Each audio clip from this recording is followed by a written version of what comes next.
morning, North College Library. How can I help you?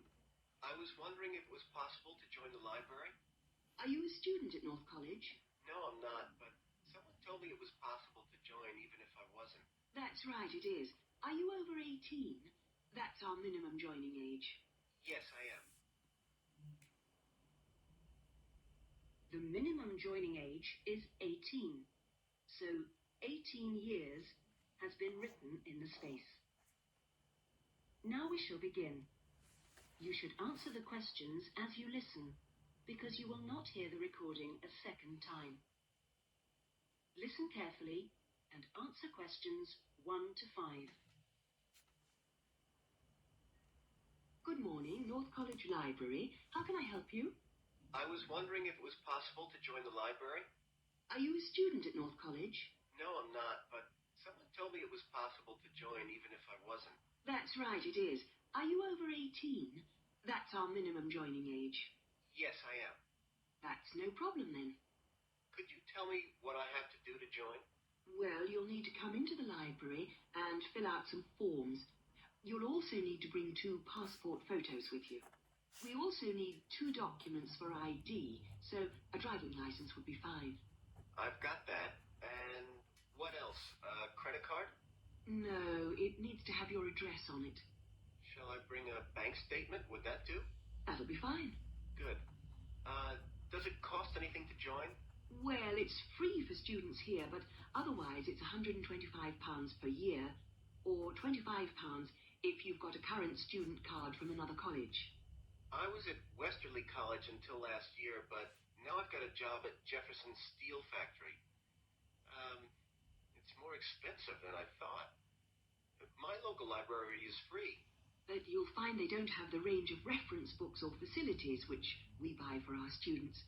That's why you have to pay to be an external member. I see.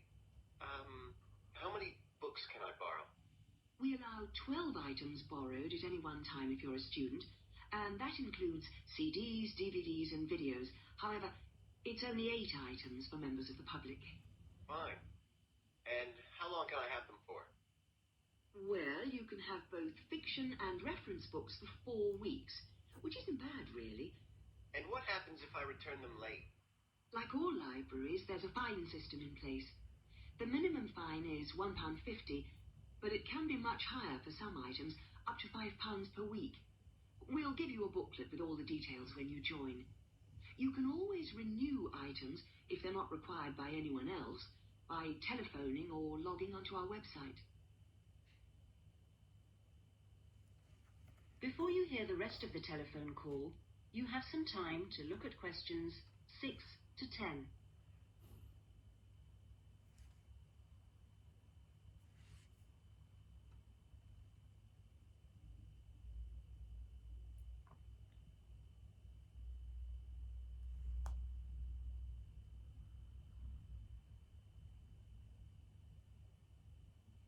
Now listen and answer questions 6 to 10.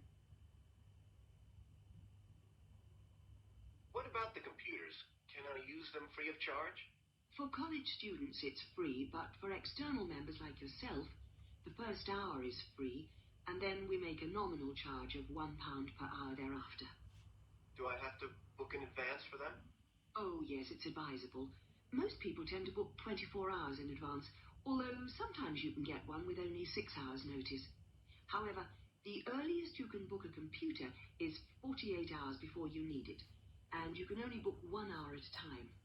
If no one else has booked the computer out, then you may be able to have another hour if you want. We have a wide range of databases, so the computers are in great demand. I'm thinking of doing some writing, and I might need to access national newspapers. Do you have them on these databases? We do indeed.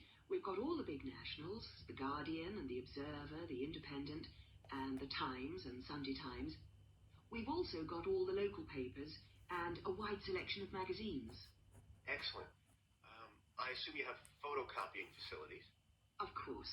5p a sheet for both A4 and A3 black and white copies, and 40p a sheet for colour. You can get a card from the counter here. It doesn't take coins. Okay. Oh, by the way, Another thing I was wondering about was if you ran any writing classes through the library. We do, but you'll have to speak to John Grantingham about that. He's our resident author. He runs the creative writing classes. John Grant. Could you spell that for me, please? Certainly. Grantingham.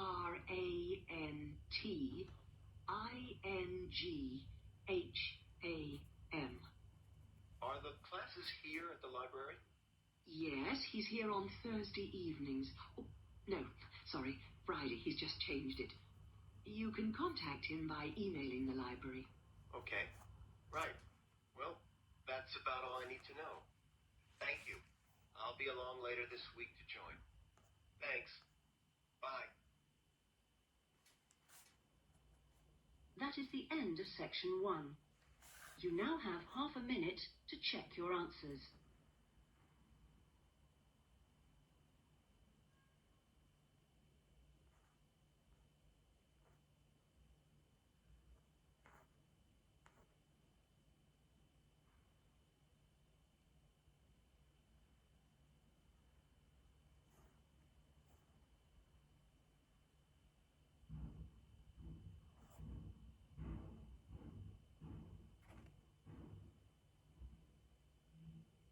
Now turn to section 2.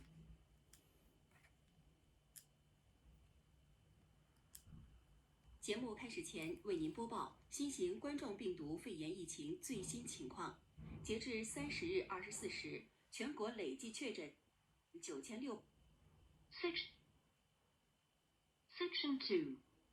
You will hear a man called Dan Pearman talking on the radio about Pedal Power, a UK charity which sends bicycles to people in developing countries.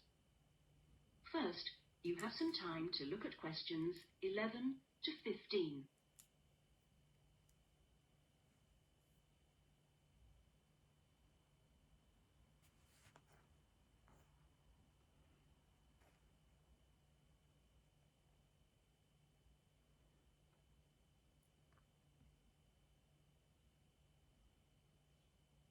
Now listen carefully and answer questions 11 to 15. My name's Dan Pearman, and I'd like to talk about the work of Pedal Power, a small charity based mainly in the UK. I'll be giving our contact details at the end, if anyone would like to find out more about how to support us. But first, how the charity began. I got the idea of exporting bicycles to developing countries while I was in Ecuador. I went there in 1993, just after graduating from university. After 3 years of studying, I wanted adventure. I loved traveling, so I decided to join a voluntary organization and was sent to Ecuador to carry out land surveys. The project came to an end after 5 years, and when I returned to the UK in 1998, I started planning Pedal Power. Where I lived in Ecuador was a very rural area. My neighbor had the only bicycle in the village, whereas everyone else walked everywhere. My neighbor's business was unusually successful, and for years I couldn't understand why. Then I realized having a bike meant he could get where he wanted to go without much trouble. Other local carpenters could only accept jobs in a 3-kilometer radius, so no matter how skilled they were, they could never do as many jobs as my neighbor. At Pedal Power, we collect second-hand bikes in the UK and send them to some of the poorest regions in the world. When we distribute bikes overseas, we don't give them away for free. We'd like to, but long-term that doesn't really help the local economy. The demand for bikes is enormous, which makes them very expensive locally. So we sell them for 5% of the normal price. But in order to continue operating, we need to have a constant supply of bikes which we send out every 6 months. One example of a town that's received bicycles from Pedal Power is Rivas. It was the first place I sent a full container of bicycles to. Most people there now own a bicycle. The local economy has developed so much, you wouldn't recognize it as the same place. In fact, there are more bikes than on the streets of Amsterdam, if you've ever been there. But Pedal Power still needs your help. You may have read about some of our recent problems in the British media. In August 2000, we simply ran out of money. We had containers of bikes ready to send, but no money to pay the bills. It was a terrible situation. We managed to ensure the bikes went out on time, but the other problems carried on for several months. Before you hear the rest of the talk, you have some time to look at questions 16 to 20.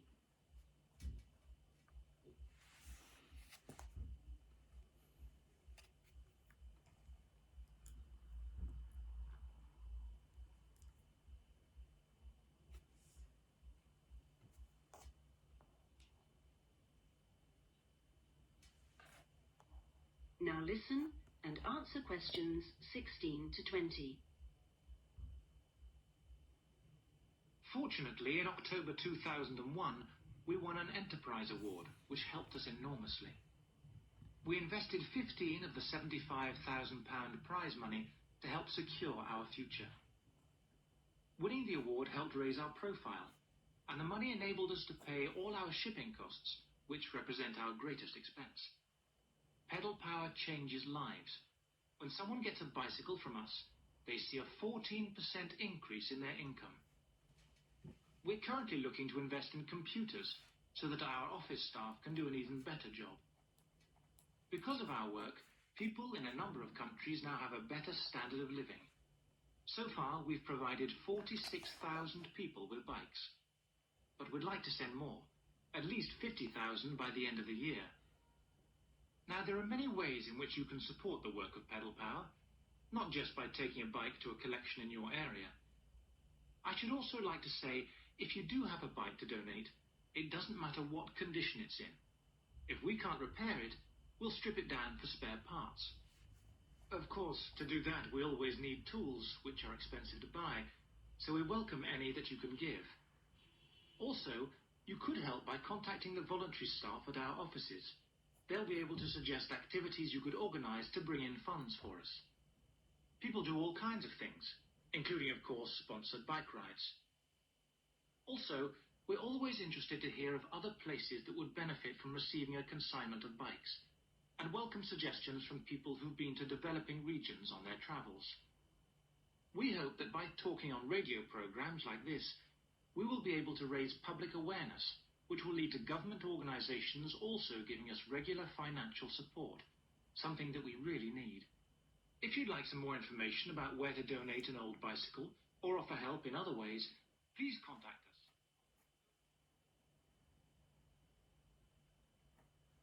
That is the end of section 2. You now have half a minute to check your answers. Section 3. You will hear a discussion between a college tutor and two students, Christina and Ibrahim. First, you have some time to look at questions 21 to 26.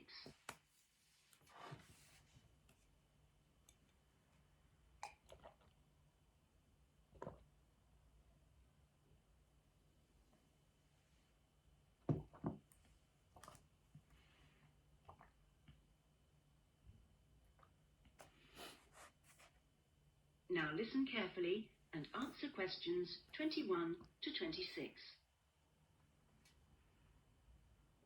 First of all, I'd just like to say, Christina and Ibrahim, that I really enjoyed watching your video about student life last week. And I could see that the rest of the group did too. You did really well, and I hope that you got a lot out of it. I'd like to use this tutorial as a feedback session where you reflect on the experience of doing the project. So, Christina, I was wondering, what did you enjoy most about making the video? I liked using the camera. Is it the first time you've operated one like that? Yes, it is. Well, the results were very good. Anything else? I also enjoyed visiting one of the British students we filmed. I'd never been inside a British home before. Okay, Christina, thanks. What about you, Ibrahim? What did you enjoy?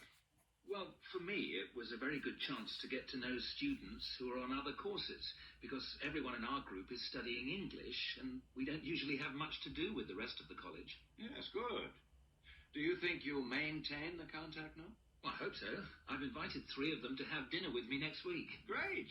If you haven't decided what to make yet, I can tell you they'll love trying Arab dishes. And, of course, it's good for your English, too. Christina, what did you find? What was the most useful aspect of the project from the point of view of the English practice? I think when we were being shown how to edit the film, we had to follow the instructions, and that was very good practice for me. And I also learned some technical words that I hadn't heard before. What about you, Ibrahim? What was the most useful for your English? It was listening to the British students, because they don't speak as slowly as most of the tutors on our course.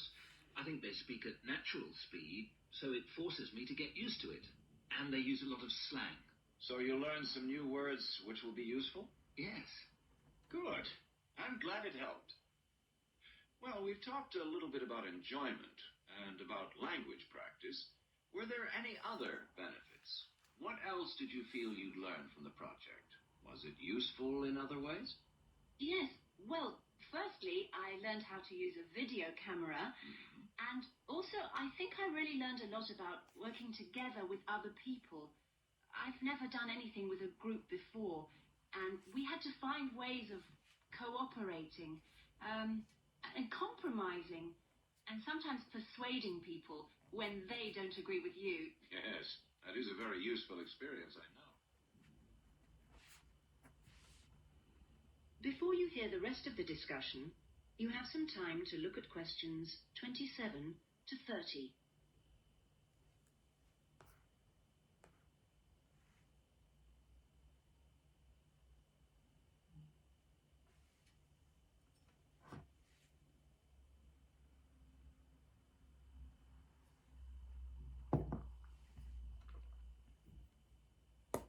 Now listen and answer questions 27 to 30. What about you, Ibrahim? Well, I think I learned a lot about how important editing is. When you're filming, you think that everything's going to be interesting, but in fact we cut around half of it in the end, and then it was much better. Good. Well, one last thing I'd like to ask. What mistakes do you think you, as a group, that is, made? I mean, to put it another way, if you had to do it all over again, is there anything you'd do differently? We didn't plan very well. For example, we didn't decide on dates when we'd complete each separate step of the project, and we should have agreed about that in the beginning, because we were always late with everything. Right. Anything else? I think we should have tried to experiment more with the camera. I mean, with angles and the focus and that kind of thing. So you should have been more ambitious. Do you agree, Ibrahim? Not really. In fact, I think we were too ambitious. We were inexperienced, and we didn't have a lot of time, and we tried to do too much, to make a long film. Next time I would make a shorter one and try to get the quality better. Well, that's very interesting. Next semester, we will be doing another video project with a different Section 4. You will hear a talk about scientific research in the continent of Antarctica. First, you have some time to look at questions 31 to 40.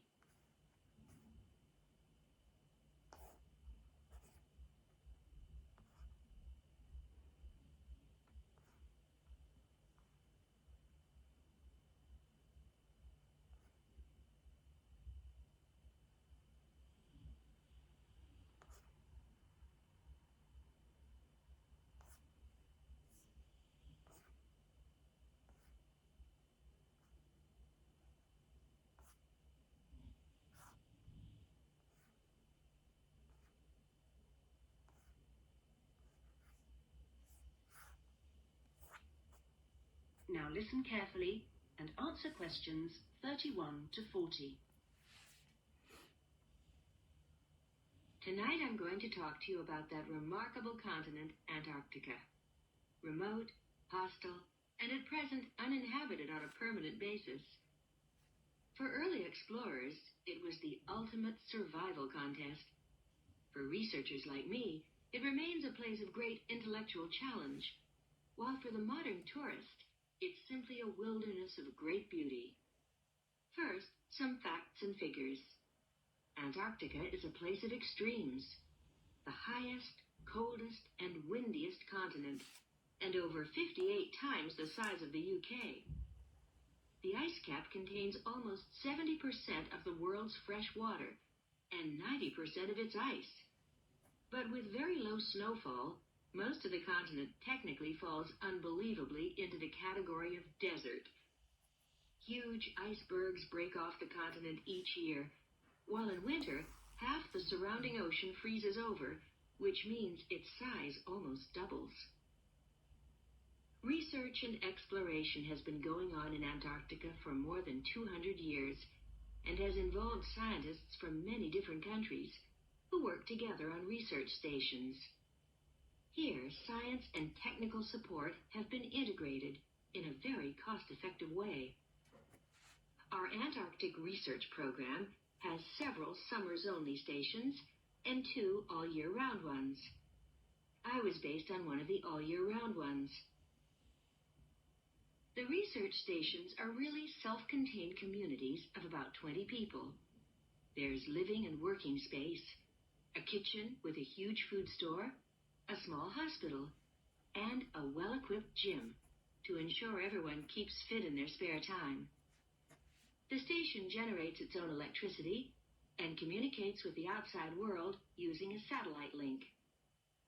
Our station, 01, had some special features. It wasn't built on land, but on an ice shelf, hundreds of meters thick. Supplies were brought to us on large sledges from a ship 15 kilometers away at the ice edge. Living in the Antarctic hasn't always been so comfortable. Snow buildups caused enormous problems for 4 previous stations on the same site, which were buried and finally crushed by the weight. Fortunately, no one was hurt, but these buildings became a huge challenge to architects, who finally came up with a remarkable solution. The buildings are placed on platforms, which can be raised above the changing snow level on legs which are extendable.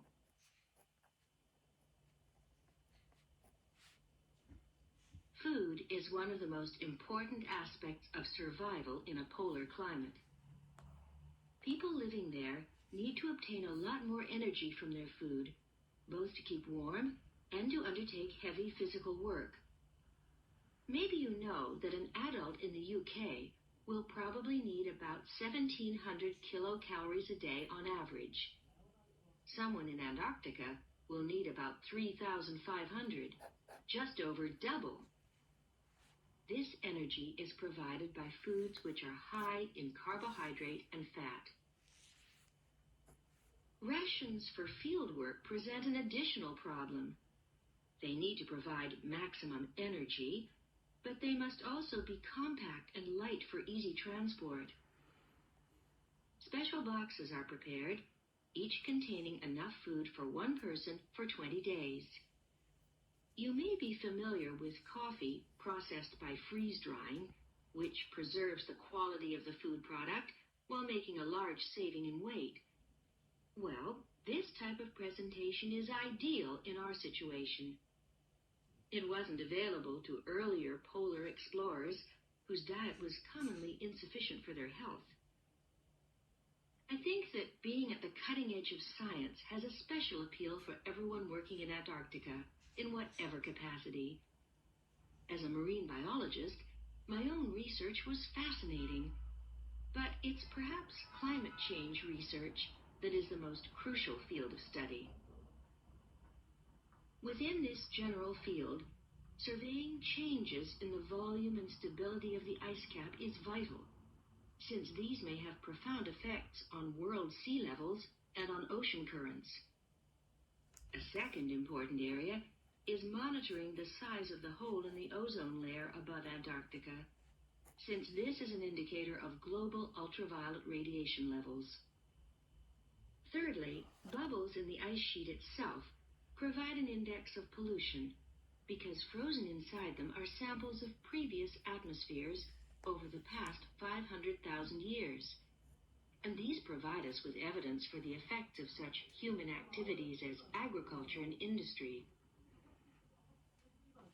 there are an increasing number of opportunities for young people to work for a period in Antarctica, not only as research assistants in projects like mine, but also in a wide range of junior administrative and technical positions, including vacancies for map makers.